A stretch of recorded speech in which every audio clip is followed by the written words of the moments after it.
Dinner meeting ನಡೆಸಿರುವಂತದ್ದು CM ಅವರಿಗೆ representation ಕೊಡ್ತೀವಿ with respect to reservation in the cabinet ಅಂತ ಹೇಳಿದ್ದಾರೆ. ಅಲ್ಲ, ಕ್ಯಾಬಿನೆಟ್ನಲ್ಲಿ ರಿಸರ್ವೇಷನ್ ತರ ಏನಿರೋದಿಲ್ಲ. ಅವರು 3 ಬಾರಿ ಗೆದ್ದಿರೋರು, 4 ಬಾರಿ ಗೆದ್ದಿರೋರು, ನಮಗೂ ಅವಕಾಶ ಕೊಡಿ ಅಂತೇಳಿ ಅವರೆಲ್ಲ ಒಟ್ಟಾರೆ ಸೇರಿ ಡಿನ್ನರ್ ಮೀಟಿಂಗ್ ಮಾಡಿ ಮಾತಾಡ್ಕೊಂಡಿದ್ದಾರೆ ಅಂತ ಕೇಳಿದೆ. ಅದು ತಪ್ಪು ಏನು ಕಾಣಿಸ್ತಿಲ್ಲ. ಮಾನ್ಯ ಮುಖ್ಯಮಂತ್ರಿಗಳಿಗೆ ಅವರು ಬೇಡಿಕೆಯನ್ನ ಇಟ್ಟಿದ್ದಾರೆ ಅಂತ ಅದು ಮುಖ್ಯಮಂತ್ರಿಗಳು ಹೈಕಮಾಂಡ್ ಗಮನಕ್ಕೆ ತರ್ತಾರೆ.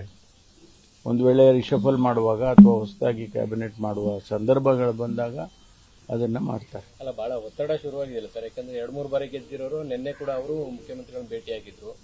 ಹೈಕಮಾಂಡ್ ನ ಭೇಟಿ ಆಗ್ತೀವಿ ಏಪ್ರಿಲ್ 11ಕ್ಕೆ ಅನ್ನೋದನ್ನು ಮುಖ್ಯಮಂತ್ರಿಗಳಿಗೂ ಕನ್ವೆ ಮಾಡಿದ್ದಾರೆ. ಅಂದ್ರೆ ಎಮ್ಎಲ್ಸಿಗಳು ಒತ್ತಾಯ ಮಾಡ್ತಿದ್ದಾರೆ, ಅವರು ಹೈಕಮಾಂಡ್ ನಾಯಕರನ್ನು ಭೇಟಿ ಮಾಡಿದ್ದಾರೆ. ಎಷ್ಟು ಪ್ರೆಷರ್ ಇದೆ ಸರ್ ಈ ಸಚಿವ ಸಂಪುಟ ಹೊಸದಾಗಿ ಮಾಡುವಾಗ ಅಥವಾ ಪುನರ್ರಚನೆ ಮಾಡುವಾಗ ಇದೆಲ್ಲ ಸ್ವಾಭಾವಿಕವಾಗಿ ನಡೀತಕ್ಕಂಥ ಪ್ರಕ್ರಿಯೆ. ನಾನು ಮಂತ್ರಿ ಆಗಬೇಕು ಅಂತಕ್ಕಂಥದ್ದು ಸ್ವಾಭಾವಿಕವಾಗಿ ಇರುವಂಥದ್ದು. ಇಲ್ಲಿವರೆಗೆ ಏನು ಅಂತ ಹೇಳಿದ್ರೆ ಒಬ್ಬೊಬ್ಬರೇ ಹೋಗಿ ಕೇಳ್ಕೊಳ್ಳೋದು. ಜಿಲ್ಲಾವಾರು ಕೆಲವರೆಲ್ಲ ಹೋಗಿ ಜಿಲ್ಲಾವಾರು ಹೋಗಿ ಕೇಳೋರು, ಕೆಲವರು ಒಬ್ಬೊಬ್ಬರೇ ಹೋಗಿ ಕೇಳೋರು, ನನಗೂ ಅವಕಾಶ ಕೊಡಿ ಹಾಗೆ ಅಂತ. ಈ ಬಾರಿ ಸ್ವಲ್ಪ ಒಗ್ಗಟ್ಟಾಗಿ ನಮ್ಮಲ್ಲಿ ಯಾರಿಗಾದರೂ ಕೊಡಿ, 3 ಬಾರಿ 4 ಬಾರಿ ಇದ್ದೇವೆ ಅಂತ ಹೇಳಿ ಕೇಳಿದ್ದಾರೆ. ಇದ್ರ ಹಿಂದೆ ಮೊದಲನೇ ಬಾರಿ ಗೆದ್ದವರು ಕೂಡ ಕೇಳಿದ್ದಾರೆ. ಅದು ಹೈಕಮಾಂಡ್ ಅವರು ನಿರ್ಧಾರ ಮಾಡಬೇಕು. ಪ್ರತಿ ಬಾರಿ ಈ ರೀತಿ ಡಿನ್ನರ್ ಮೀಟಿಂಗ್ ನಡೀತಾ ಇರುವಂತಹ ಸಂದರ್ಭದಲ್ಲಿ ಒಂದು ವೇಳೆ ಹೈಕಮಾಂಡ್ ಇಂಟರ್ಫಿಯರ್ ಆಗಿ ಒಂದು ಕ್ಲಾರಿಟಿಯನ್ನ ಎಂಎಲ್ಎಗಳಿಗೆ ಕೊಡುವಂತ ಪ್ರಯತ್ನ ಮಾಡಬಹುದಿತ್ತಲ್ವಾ ಅನ್ನೋದು ಪ್ರಶ್ನೆ. ಇಲ್ಲ, ಇದು ತಪ್ಪು ಅಂತ ಹೇಳಿದ್ರೆ ಅವ್ರು ಮಾಡ್ತಾರೆ. ತಪ್ಪು ಅಂತ ಏನಿಲ್ವಲ್ಲ, ಹೇಳೋದ್ರಲ್ಲಿ ತಪ್ಪು ಅಂತ ಏನು ಯಾರು ಹೇಳಕ್ ಬರೋಲ್ಲ. ಯಾರು ನೀವು ಮಾಡ್ತಾ ಇರೋದು ತಪ್ಪು ಅಂತ ಹೇಳಕ್ ಬರೋಲ್ಲ. ನೀವು ಮಂತ್ರಿ ಆಗ್ಬೇಕು ಅಂತ ಕೇಳೋದೇ ತಪ್ಪ. ಆ ರೀತಿ ಹೈಕಮಾಂಡ್ನವರು ಕೂಡ ನೋಡಿಲ್ಲ. ಅದು ಒಂದು ವೇಳೆ ಆ ರೀತಿ ಅನ್ಸಿದ್ದಿದ್ರೆ ಹೈಕಮಾಂಡ್ಗೆ ಅವರು ನಮ್ಮ ಜನರಲ್ ಸೆಕ್ರೆಟರಿ ಮೂಲಕ ಸೂಚನೆ ಕೊಟ್ಟಿರ್ತಾರೆ. ಈ ರೀತಿ ಸಭೆಗಳು ಮಾಡಬೇಡಿ, ಮಂತ್ರಿಗಳನ್ನ ನಾವು ಮಾಡ್ತೀವಿ, ಗೊತ್ತಿದೆ ನಮಗೆ ಅಂತ ಹೇಳಿರೋರು. ಆದ್ರೆ ಇದು ತಪ್ಪು ಅಂತ ಅವ್ರಿಗೇನು ಕಾಣಿಸ್ತಾ ಇಲ್ಲ.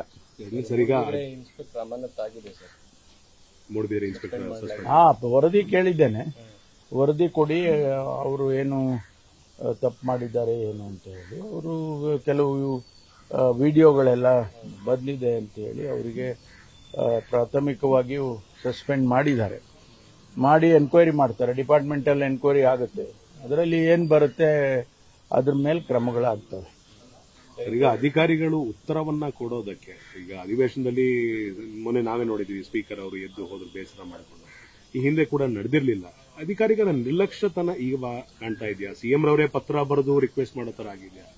ಇಲ್ಲ, ಈಗಾಗಲೇ 3-4 ಬಾರಿ ಇದನ್ನ ಪ್ರಸ್ತಾಪ ಮಾಡಿದ್ದಾರೆ ಸದನದಲ್ಲಿ, ಅಸೆಂಬ್ಲಿಯಲ್ಲಿ, ಕೌನ್ಸಿಲ್ ಅಲ್ಲೂ ಮಾಡಿದ್ದಾರೆ.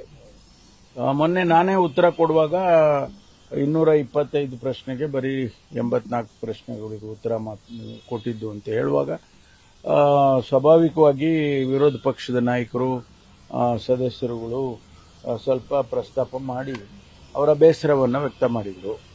ಹಾಗಾಗಿ ಮಾನ್ಯ ಅಧ್ಯಕ್ಷರು,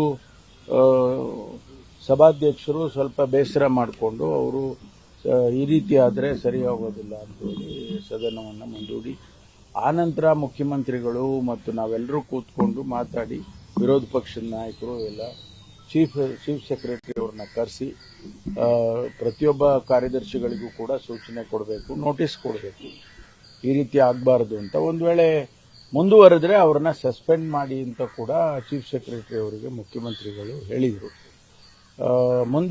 ಮುಂದಿನ ವಾರದಲ್ಲಿ ಉತ್ತಮ ಆಗುತ್ತೆ ಅಂತ ಅನ್ಕೊಳ್ತೀನಿ. ಅಧಿಕಾರಿಗಳಿಗೆ ಈ ಪರಿ ನಿರ್ಲಕ್ಷ್ಯ ಏನಕ್ಕೆ ಸರ್? ಆಮೇಲೆ ಸಚಿವರುಗಳು ಕೂಡ ಅಧಿಕಾರಿಗಳನ್ನ ಕಂಟ್ರೋಲ್ ಅಲ್ಲಿ ಇಟ್ಕೋಬೇಕು. ಮತ್ತೆ ಇದರ ಸೀರಿಯಸ್ನೆಸ್ ಕೂಡ ಅಧಿಕಾರಿಗಳಿಗೆ ಅರ್ಥ ಆಗಲಿಲ್ಲ ಅಂದ್ರೆ ಹಿಂಗೆ ಅಂತ.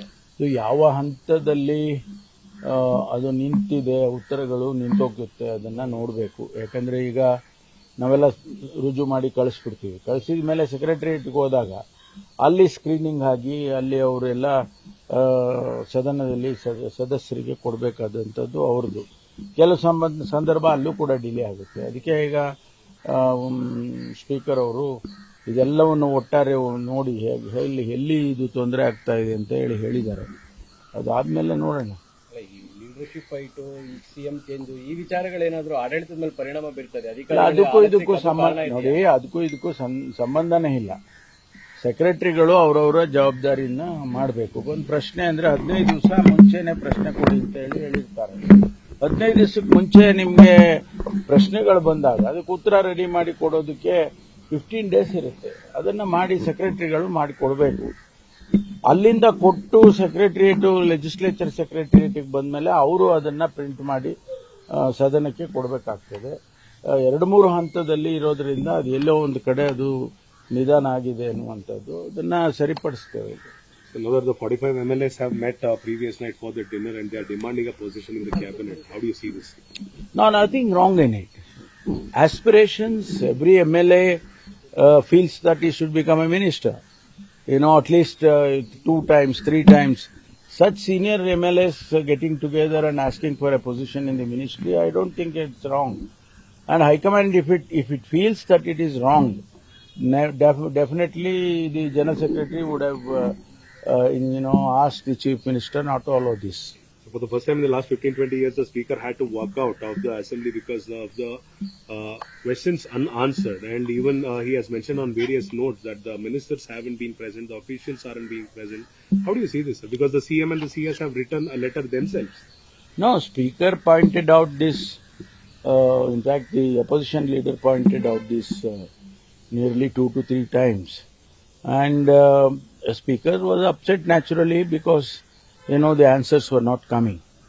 So I think, it will be set right because we had a meeting. Chief Minister instructed the Chief Secretary and asked her to issue notices to all the secretaries, if need be, to suspend some of them.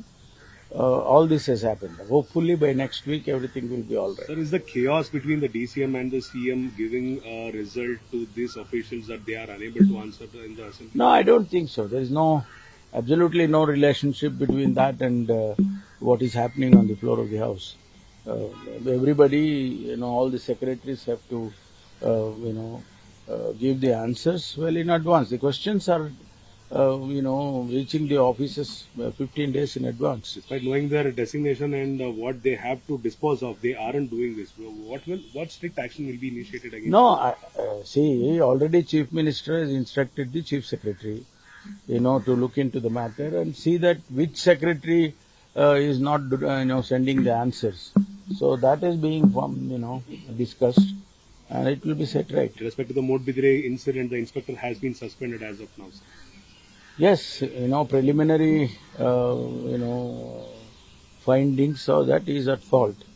So, departmental inquiry, we have ordered for a department. Until then, he will be suspended. ಈಗ code of conduct ಇರೋದ್ರಿಂದ reservation cabinet ಮಾಡ್ತೀರಾ ಅಥವಾ ಮಾಡಿದ್ರು decision ಹೇಳೋದಿಲ್ಲ, ಏನ್ sir? ಅಲ್ಲ, ನಾವು 27th discuss ಮಾಡ್ತೀವಲ್ಲ. ಅಂತಿಮವಾಗಿ ಏನಾಗುತ್ತೆ, 27ನೇ ತಾರೀಕು ಆಗುತ್ತೆ. ಅದಾಗಿದ ಮೇಲೆ whether to implement or not to implement because of the code of conduct, that will be discussed with the election commission. ಬಲ ಸಮುದಾಯಕ್ಕೆ ಅನ್ಯಾಯ ಆದ್ರೆ 3 ಜನ ಸಚಿವರು ಆಲ್ರೆಡಿ ರಾಜೀನಾಮೆ ಪತ್ರ ಬರೆದಿಟ್ಕೊಂಡಿದ್ದಾರೆ, ರಾಜೀನಾಮೆ ಕೊಡ್ತಾರೆ ಅಂತ ಹೇಳಿ ಕೃಷ್ಣಮೂರ್ತಿ ಅವರು ಮಾಡಿದ್ದಾರೆ. ಇರೋದು 3 ಜನ, ನೀವು ಆತರ ಏನಾದ್ರು ಇದೆಯಾ ಸರ್? ಆ ಸನ್ನಿವೇಶ ಬಂದಾಗ ಕಮ್ಯುನಿಟಿ ರೆಪ್ರೆಸೆಂಟೇಟಿವ್ಸ್ ಆಗಿ ಯಾರು ಏನ್ ಮಾಡಬೇಕು ಅದು ಮಾಡ್ತಾರೆ. Thank you. ನ್ಯೂಸ್ ಫಸ್ಟ್, ನಿರ್ಭೀತಿಯಿಂದ ನಿಮ್ಮ ಪರವಾಗಿ.